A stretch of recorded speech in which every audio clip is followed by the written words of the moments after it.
Thanks again. We go to the Association of Foreign Banks in Switzerland. I'd like to welcome Raoul Würgler. He's Deputy Secretary General of the Association of Foreign Banks in Switzerland. He has been holding that position for 15 years. Among others, he coordinates the association's activities in relation with the foreign funds stake in Switzerland. Thank you, Raoul.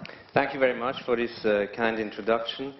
Thank you, ladies and gentlemen, for being here. And I would like to be very short and quick, but would like to speak and say a few words about the Swiss investment funds market, the reason why it is worthwhile for a foreign promoter to be on the Swiss market, the reason and the advantages why it is interesting for the foreign promoters to bring their products to the Swiss market, and I will look at this argumentation or this discussion from two perspectives, from a market perspective with a few economic figures, and I will, as an association person, obviously and inevitably be speaking about regulation and legislation which governs this environment, the Swiss market environment, and I will in a last, third leg, give a perspective towards the future, or towards the way in which a possible future may look like if we then wish to have it like that. I mean, that's the three key points I would like to address during the coming quarter of an hour maybe. That's the figures I was mentioning.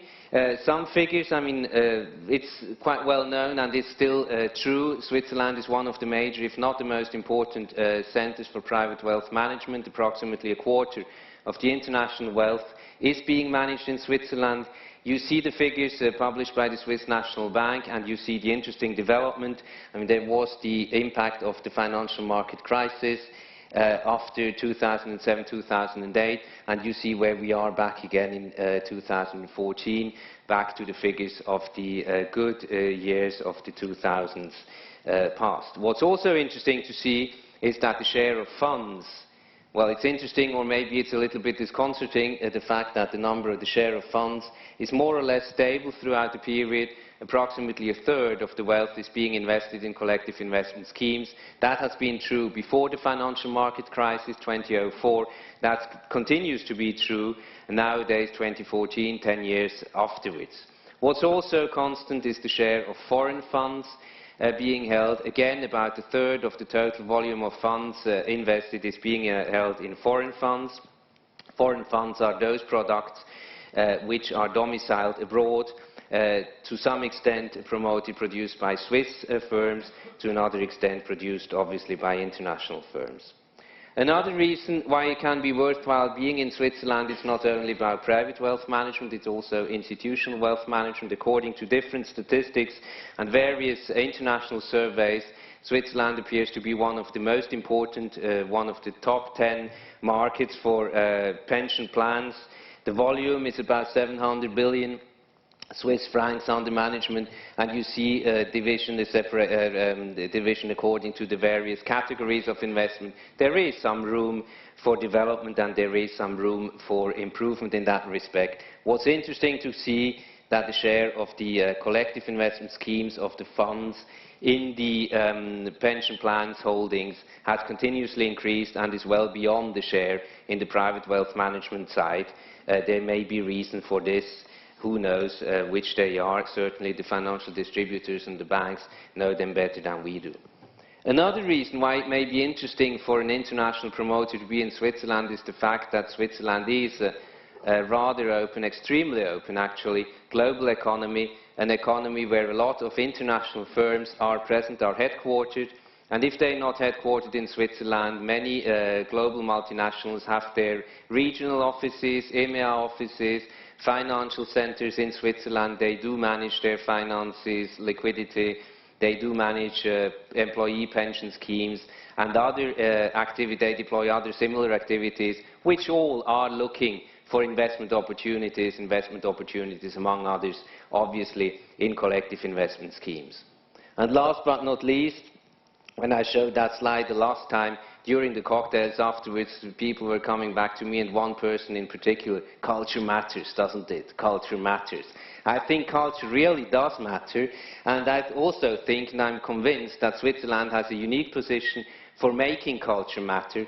Switzerland has an extremely multicultural tradition.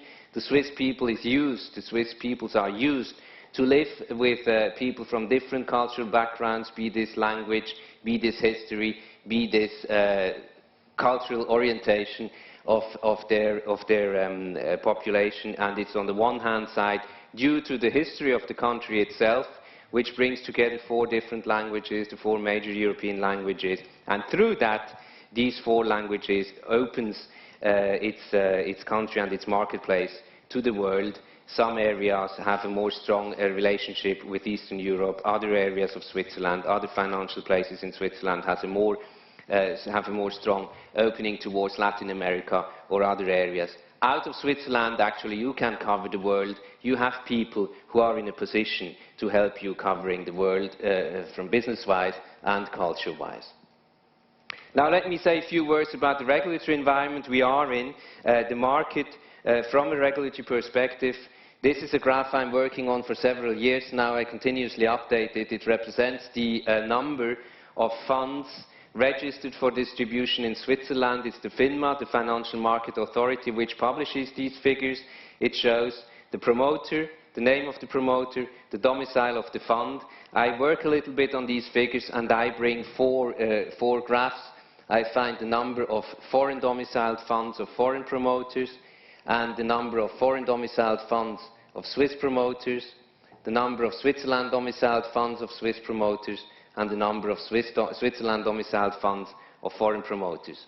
What we clearly see, the Swiss funds place and the Swiss financial centre is a truly international financial centre, especially since the 90s, and we will see why from the 90s, because there was an important legislative change.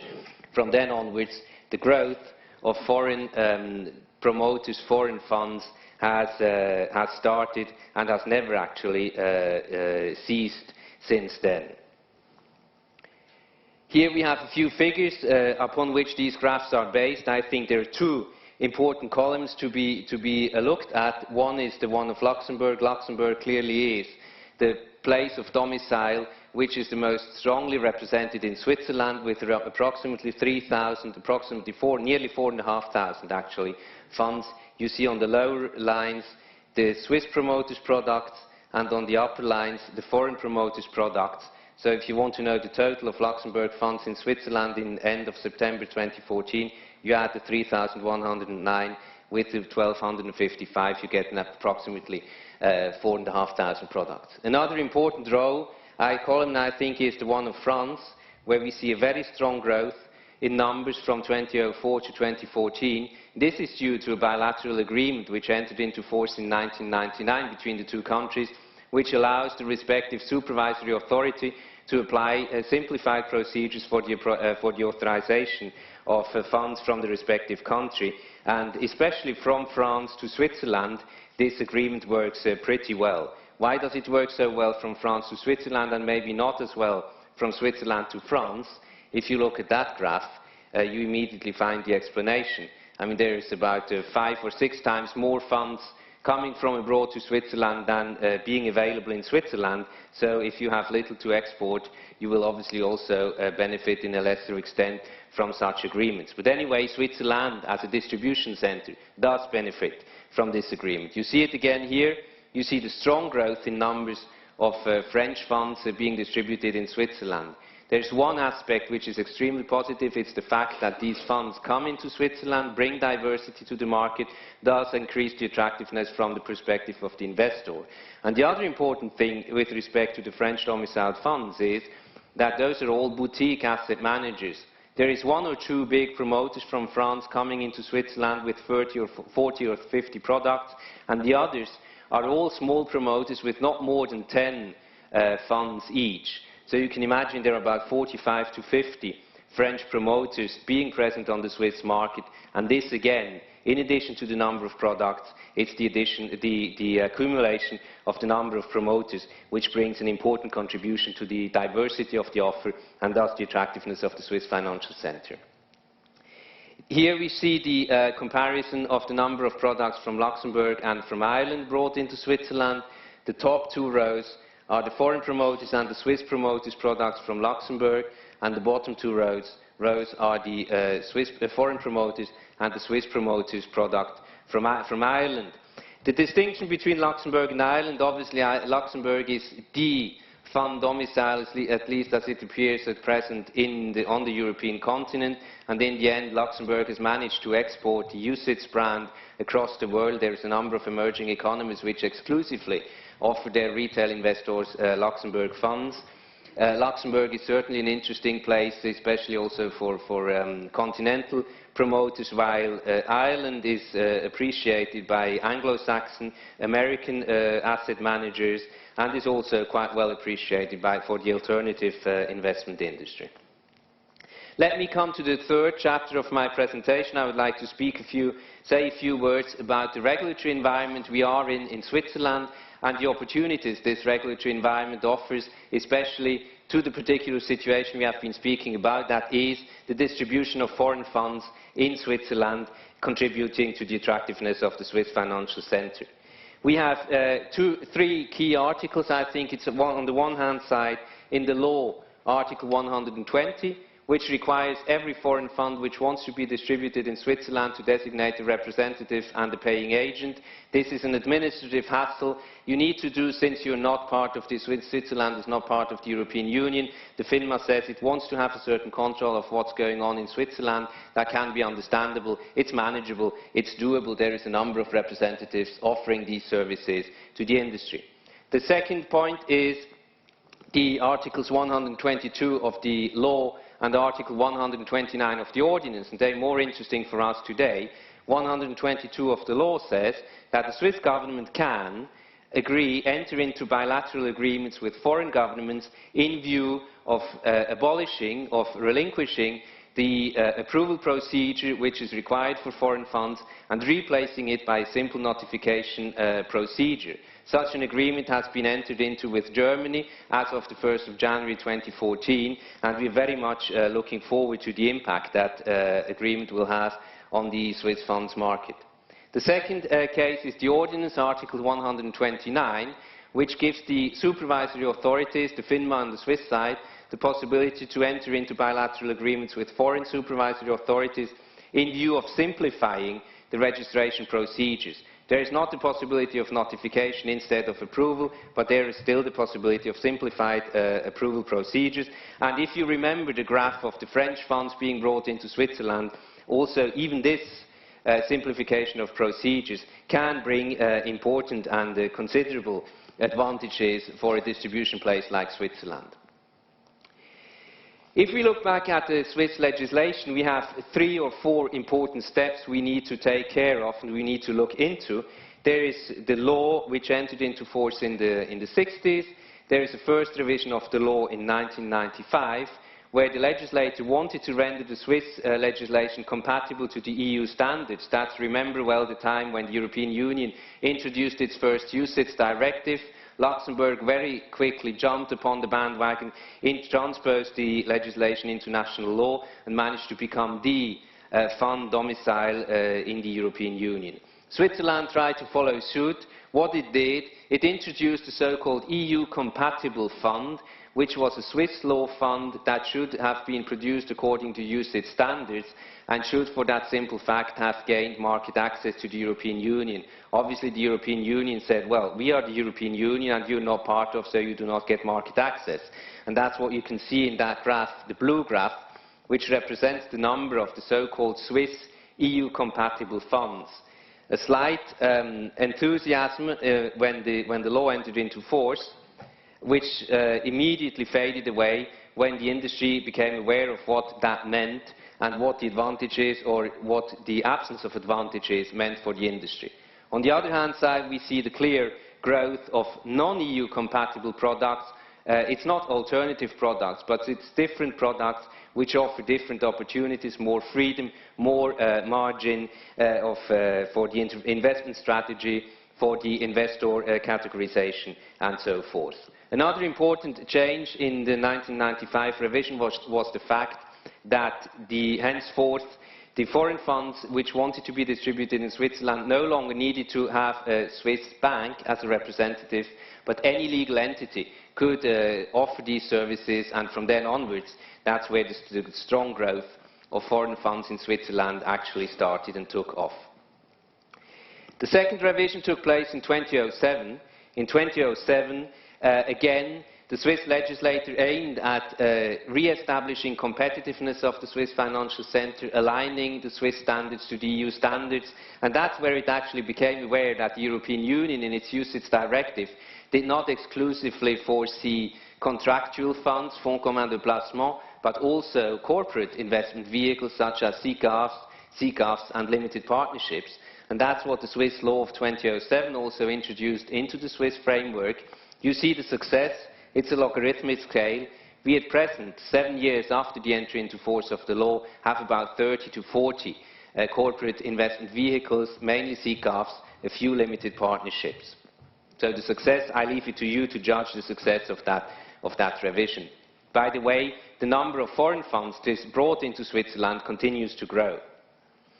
The third and last revision of the legislative environment, we have just sort of finished with work on it. It's the 2012 revision, which aligned the Swiss legislation to the new developments at the international level. It's on the one hand side, and first and foremost, the alignment to the AIFMD, Alternative Investment Fund Managers Directive in the European Union, with the introduction of a supervisory regime for asset managers, which in Switzerland up to then were not compulsorily subject to state supervision.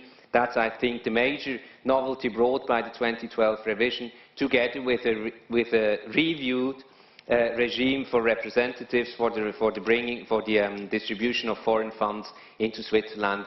More restrictive, more severe requirements are imposed onto these products. Now, the question is, how do we manage to remain open? How do we manage to remain open and compatible with international standards?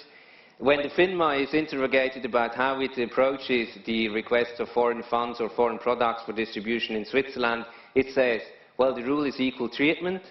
The duration for an approval procedure is about 10 days to a few weeks. When you have the industry, you listen to the industry, it says, well, yes, it can be 10 days, but it can also be much more. It can be 10 months or even more than 10 months.